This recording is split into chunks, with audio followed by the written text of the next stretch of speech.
పని పాతర పెట్టి పత్తాల జాతర పోయిండట ఎన్కటికెవడో. ఇగో గీ సారు పనితనం కూడా గట్లనే ఉన్నది. అనంతపురం జిల్లా కలెక్టర్ ఆఫీస్లా ఎస్సీ ఉపకులాల వర్గీకరణ కోసం అభిప్రాయాలు సేకరిస్తున్నారట.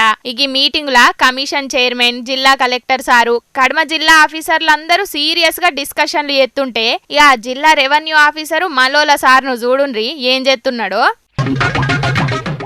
వారెవ్వా, సారు మంచి ఆటగాడే ఉన్నట్టున్నాడు. ఫోన్లో జోరుగా రమ్మి ఆడుతున్నాడు కదా. సెల్లులా సరిపోను ఛార్జింగ్ ఉన్నదా సారు? లేకపోతే చార్జరో పవర్ బ్యాంకో ఇవ్వమంటారా? నీ పని సల్లగుండా గడ గంత సీరియస్ మీటింగ్ జరుగుతుంటే నీకు ఫోన్లో రమ్మి ఎట్లా ఆడాలనిపించింది సారు? పేరుకు జిల్లా రెవెన్యూ ఆఫీసర్వు, ఫోన్లోనేమో బిల్లి బిత్తిర ఆటలు. ఏందయ్యా ఇది?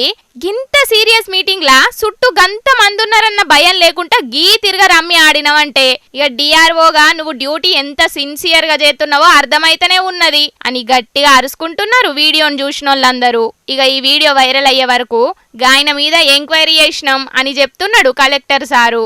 మన డిఆర్ఓ గారు జరిగినటువంటి పీజీఆర్ఎస్లో కొద్దిగా నిర్లక్ష్యంగా ప్రవర్తించారని ఇన్ఫర్మేషన్ వచ్చింది. సో ఆయనకి ఎక్స్ప్లెనేషన్ అడిగాము. అలాగే ఫర్దర్ క్లుప్తంగా ఒక ఎంక్వైరీ కూడా చేసి అప్పుడు జరిగింది ఏమి అనేది కనుక్కుంటాము. ఇన్నారా? ఎంక్వైరీ చేసి యాక్షన్ తీసుకుంటాడట.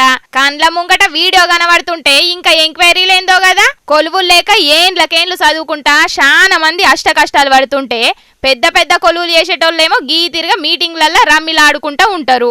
ఏం అధికారులో ఏమో పోన్రి. అయినా గీళ్ళననేదేమున్నది, మన బతుకులు మారుతారని కొందరు లీడర్లకు ఓట్లేసి గెలిపించి అసెంబ్లీకి పార్లమెంటుకు పంపిస్తే గంత పెద్ద సభలల్లా అడ్డమైన వీడియోలు చూసుకుంటా అడ్డంగా దొరికిండ్రు. ఇక గీన రమ్మి ఆటెంత అని అనబట్టిండ్రు కొందరు. ఏం చేస్తాముల్లా, గిసొంటి ఆఫీసర్లు గసొంటి